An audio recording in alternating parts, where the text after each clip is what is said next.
Rookie minicamp is in the books. We'll hear from our own James Rapien, eyewitness stuff, talking about what we saw at Bengals minicamp. You are Locked On Bengals, your daily Cincinnati Bengals podcast, part of the Locked On Podcast Network, your team every day.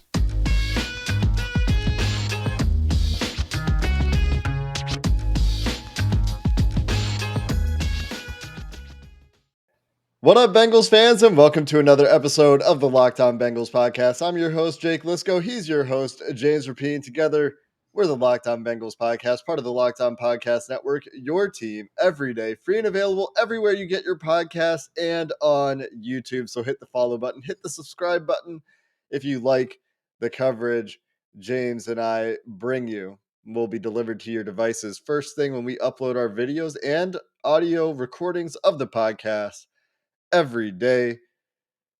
We're brought to you today by BetOnline. BetOnline has you covered this season with more props, odds, and lines than ever before. BetOnline is where the game starts. James, rookie minicamp is in the books. You were there on Friday. You got to see these guys in person. Open locker rooms. Maybe the coolest thing about rookie minicamp being that it was only one day. The Bengals' second round pick wasn't even there. We're going to start with the offense, which I know you're thinking they only have one offensive player. He's in the draft. Only one guy. What rookies are you talking about? Well, they signed undrafted free agents who were there as well. James got to see all of them. Then we'll shift gears to the draft-heavy defensive side of the ball before turning our attention to the specialists, where Cal Adamitis and Drue Chrisman and returners were drawing attention during rookie minicamp. But James, let's start with that offense. And I'm going to start each of these segments essentially with the same question. You were there in person. What stood out to you? Well, first things first, Cordell Volson, all eyes on him, right? And yeah, he's the 4th round pick, but that's the hole. That's the fly in the ointment, specifically on offense, where you're wondering who in the hell is going to play left guard. And so when you think of North Dakota State, and let's be honest, 99% of us, when you heard Cordell Volson's name on draft night, you said, who? Who the hell are you talking about? North Dakota State. They're trying to find a starting left guard in North Dakota State. And so I was curious about him, and he's wearing number 67, which I know a lot of people are thinking, oh man, Quentin Spain's not gonna be back now because of 67. And I looked, and it's a big dude. And that's the first thing. Eye test, passes it. Stood next to him, big hands, big legs.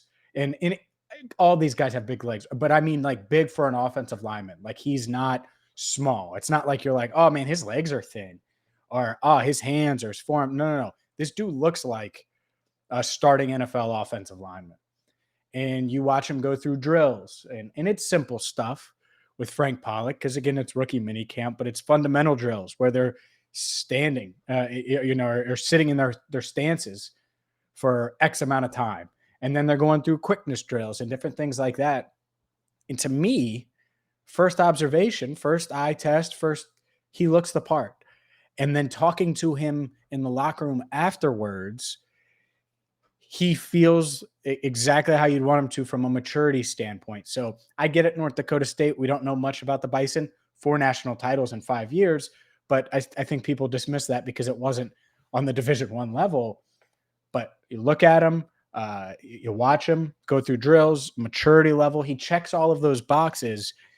And it's a take. Maybe I should put the chain on for this. But I certainly think he's in the mix at left guard. And I don't think it's like this crazy, far-fetched, asinine idea, because I watched Jackson Carman go through drills and do all of these things at this stage. And now I'm watching Cordell Volson do it as a rookie. And I think Volson has the right mindset. I'm not saying he's going to win the starting left guard job, but I think he's got the physical size and stature. We'll see about the ability. It's certainly the mindset to push for that job. Yeah, looking to how he talked, Mike Petraglia posted a clip. I'm sure you have clips as well. You asked him a question. Just hearing the way he answers a question, you can tell the guy is, lives, breathes, sleeps, cliche stuff, football. Yep. He loves the game, I think. And the other little observation for any Fargo fans out there, and I'm gonna leak it, James. James hasn't seen Fargo the movie, or the excellent television show. And many of you maybe also haven't seen it, but you can hear the North Dakota in Cordell Volson's voice. And that's a little quirk that I appreciate as someone who enjoyed Fargo. He's from North Dakota, born and raised, went to school there. But you would hope, on a football note, that him coming into the league at an older age, he would have a more developed body. And it's good to hear that he does, checking that box. And Yep. certainly sounds like he's coming to rookie minicamp and coming to the Bengals with a very mature mindset. And so that's the mix you're looking for with a rookie, obviously, a guy that might carve a way forward in the NFL. And when they drafted him, I kind of joked, oh, well, they drafted Clint Bowling in the 4th round. Clint Bowling played tackle at Georgia. If John Maurice Sawyer was a pick, this would be very, a much easier parallel to draw. And Sure. many of you maybe wanted that to be the pick. But Cordell Volson, another 4th round guard, guys come out of nowhere at guard all the time. Yep. And we'll see if Yeah. Cordell Volson is that guy for the Bengals. You certainly hope so, right? And so that path is still open, right? And it's hard for me to shut it down after a rookie minicamp, but I think it's everything that you wanted to see, the boxes you wanted to check. Cordell Volson certainly check them in rookie minicamp and certainly after in the open locker room. A couple of guys, a couple of notes. Ben Brown was someone as an undrafted free agent that got a ton of love. It's like, oh, could he push for the backup center spot? I thought he looked solid. I don't think there was anything that, stood out negatively about him. I didn't get to chat with him. But one guy that stood out to me, and I don't think, because I actually didn't realize it was a Cincinnati native. I didn't do a lot of background work on these undrafted free agents before they officially signed, because you just never know. But Desmond Noel out of Florida Atlantic, I'm like, oh man, who's Redbeard? Who's the guy moving so damn well through these drills? And he looked really light on his feet and moved very quickly. And so, no, I like him a lot. I thought he had a good day, good first day of camp. And again, it's not like they're in helmets and pads and stuff like that. So that part matters too. But I thought Noel, certainly someone to keep an eye on as he tries to battle for at least a practice squad spot. Grew up a Bengals fan, went to Coleraine. So it would be cool to see him do so. But yeah, I thought he did stand out. And again, after the fact is when I realized, I was like, oh man, who's what number is he wearing? He was wearing 60. Well, what 60? Who is that? Because he's standing out to me. And then I found out he was a Cincinnati native. Always a little bit of extra motivation for some of the local guys. Drue Chrisman, another one of those. We'll talk about him much later in the show. Did anyone else stand out to you on offense? Any of the undrafted free agents they signed that we should note at this point? Any of the wide receivers or the running backs? There's only one running back. So no, I didn't spend much time. Yeah, I didn't spend much time there. But Shamari Jones. But one returner, and this is how it's going to be a fun tease, Jake. One returner / wide receiver was clearly better than the rest, and we'll get to that. But speaking of better than the rest, Built Bar is the number one protein bar on the planet. High in protein, low in sugar, low in calories, perfect for you. And I just got birthday cake puffs. You saw me tweet them on Friday, a picture of them. These birthday cake puffs are awesome because it's marshmallow, protein infused marshmallow, right? They taste like birthday cake. They got white chocolate. They are awesome. They are amazing. I've had 3 of them already, and I don't want to go through all of them. I got to give up my other flavors some love, but you got to get to built.com right now. Check out these birthday cake puffs. They got 16 grams of protein, 150 calories, and just 9 grams of sugar. So check them out right now. And all of the Built bars out in one spot. Built.com. Use promo code LOCK15. You'll get 15% off your order. Again, for 15% off the number one, not number 2, 3, or 4. No, number one protein bar on the planet. Go to built.com and use promo code LOCK15. James, let's move to the defensive side of the ball here. And there are a lot of draft picks to talk about on that side of the ball. When you were watching the defense, obviously Dax Hill is a guy that's going to draw eyes. Cam Taylor-Britt will be a guy that would draw attention as a Bengals second-round pick, and Zachary Carter, the third-round pick. Those guys would be the marquee names. Did they stand out to you? Or were there other players that jumped off the field, as it were, on the defensive side of the ball? Well, there was beauty in the Cordell Volson evaluation because I got to get about 10 feet away from him and Frank and and get real close to the offensive lineman. Dax Hill and the rest of the defensive backs were on the far field. And while we have more maneuverability this year, they were a little farther away, but I still got to keep an eye on Dax. So the good news is I got to see him. Cam Taylor-Britt, he was dealing with an illness. He went to the Bengals facility. They sent him home.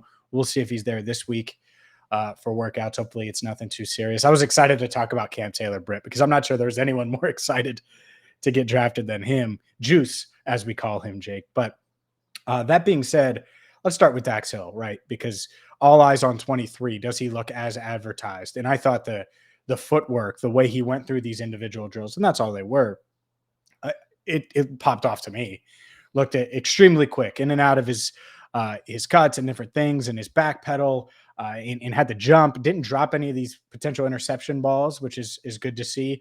Obviously, they're not rocketing the passes at him or anything like that, but just going through the secondary drills, to me, he looked like the best guy. And that's what you want, right? He should look like the best, but to me, he looked like the most explosive, most athletic, most smooth. So Dax Hill as advertised, even though I was at least 50 yards away, I would say 50, 60 yards away from him for most of practice. You got to look at the quarterbacks the Bengals play this year. They didn't bust out the 60-mile-per-hour jugs machine to test the hands of these rookie defensive backs. Come on. What are we Deshaun doing? Watson only throws 44 miles an hour. Don't you remember during the draft? He has no arm. So Josh Allen throws like 87 miles per hour, and it's a football. It's crazy. No, it's not 87, but he throws really hard. 78. And yeah, Deshaun Watson, that's a weird one. Anyway, we're talking Bengals defense here. It's great to hear that Dax was there. He was healthy. He was moving well. He looked the part. He's got hops too. He's got those Built Bar springs in his. Oh feet. Yeah, I mean he tested like we discussed. Like he improved his vertical from the combine to the pro day significantly. Right, that was him. Yeah, it was weird. It was like 3 inches better, 4 inches better. I think. It looked good. Like he was jumping up because they basically were having him go, to one point, then backpedal, then sprint, and then flip your hips, run straight back and throw the ball up to him. And they want him to high point it, each defensive back to high point it. And he was high pointing it for sure. Very Auden Tate-like by him. Not much you can see, of course, during these individual drills and that sort of thing. But some other players you mentioned before we started talking were interesting to you. Yeah. Well, real quick, it is worth noting they did sign Abu, right. And I'm gonna just butcher his name. He's wearing number 43. All right, he's 5'9". Abu Darami Soare. I think Soare is probably his Darami Soare, maybe. Darami Soare, yeah. But signed him from he played in Germany last year. Graduated from Colgate in 2019, or was last played for Colgate in 2019. So good for him. Congrats to him. I know he was excited and tweeted it out, and Bengals Twitter got a handle of that and started tweeting it and interacting with it. But he did look fast. Because I didn't know who 43 was. He did look fast, so we'll see where he lines out, all that stuff. But congrats to him for making the 90-man roster. The other thing is these defensive linemen, and that's the fun part for me. Is like, all right, Zachary Carter, Jeff Gunter. How are they going to look? And it wasn't just those two guys either. Tariquius Tisdale, and I probably butchered his first name, but 97. I was like, oh, who is that? Looks good too. They all look the part. Again, it's much like with the Volson stuff, and I didn't get to talk to all three guys. I did talk to Zach Carter in the locker room afterwards, but they are huge dudes. Jeff Gunter is every bit as muscular as you would imagine after he tested like he did in the 97th percentile of defensive ends. In the Bengals 7th rounder, he's got muscles on top of Built Bars on top of muscles. And he was showing that sled who was boss, as was Zach Carter. I talked to Zach for a bit. And I think two things, just looking at him. I think he's big now, right? And has that NFL size you're looking for. But I think you could add some pounds to that frame if they want to really make him a true 3 technique. And then they want to get him to that 300. He's listed at 287. If that's where he's at now, I think you could add some Some good weight, of course, but add some weight to him if you needed to. Yeah, and that very well could be the case for him as they try to transition his position. Now, something we haven't done, James, on the show is discuss the actual offseason schedule here. You mentioned that the rookies will be joining the rest of the team next week. What's going on next week? Well, that's the official. They don't have official OTAs, right? So it's technically they're OTAs, but they're voluntary. There's no mandatory. All right, everybody's going to be here, so who knows who's there, who's not. But OTAs starting Tuesday. They start Monday, but they're open to the media Tuesday, which is good. Maybe we'll get a little Joe Burrow post Super Bowl because we haven't heard from Joe in a while. And that's going to be the fun part because there's an open locker room Tuesday, and so I get to watch these rookies and how they interact with the pros that have been here for a while. For example, Desmond Noel, he talked with Dan Horde after practice on Friday, and Dan was like, "So are you going to fanboy over Joe Burrow?" Because he's a big Bengals fan. He grew up in Cincinnati, and he was like, "Yeah, maybe a little bit, but then we'll get down to business." And that's fun because to me, even if you're not a Bengals fan, right? If you're Zachary Carter, a couple of years ago, Joe Burrow kicked your ass in the rest of the SEC.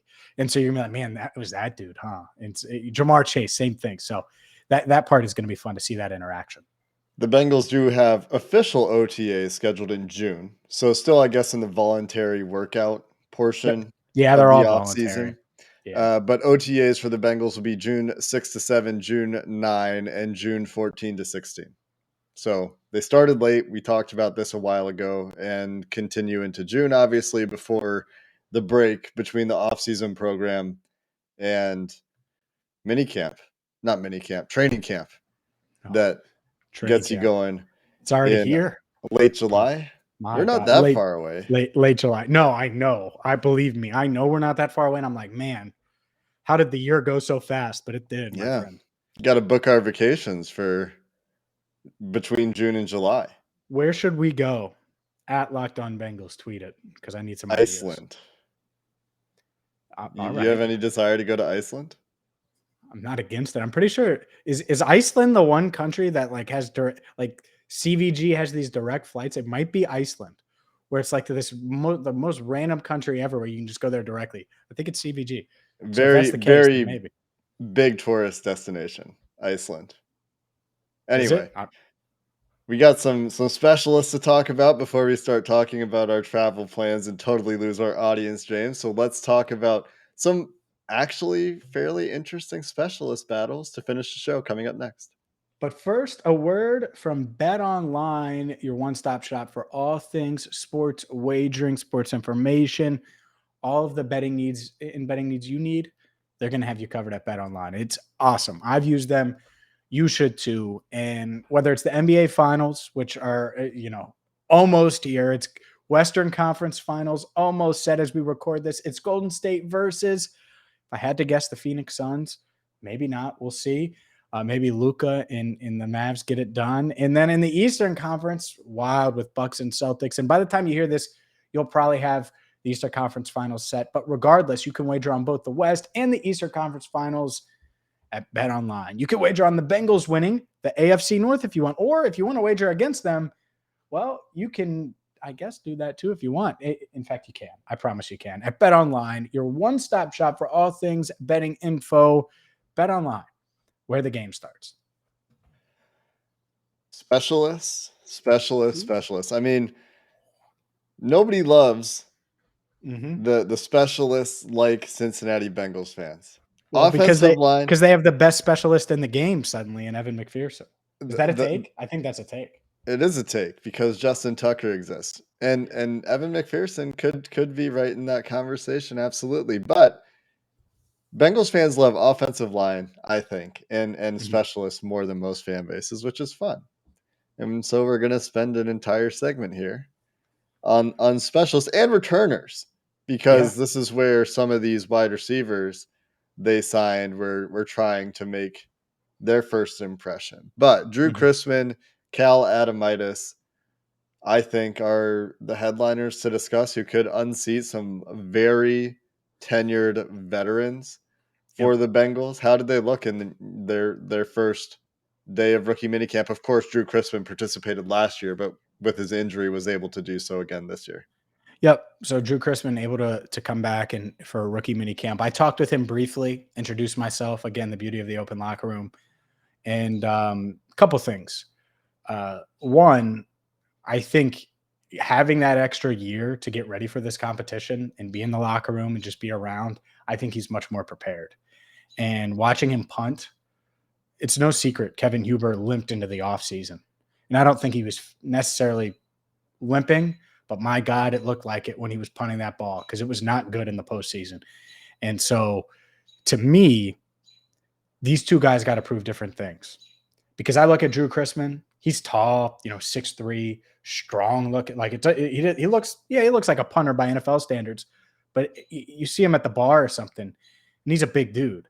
And the point is I think he's going to be able to punt the hell out of the ball, and that's what I saw when he's going through drills on Friday. But can he hold? And on the flip side, and we didn't get to see him hold it all, of course, on Friday. And he did do that some at Ohio State, but that is a key thing. In might be half of the battle here. Yeah. On the flip side with Huber, we know he can hold, but does he have the strength to go for one more ride and play at a high level still? And so that's the fun battle, I think, back and forth. Drue Chrisman punted the ball well, was working with Darren Simmons a ton.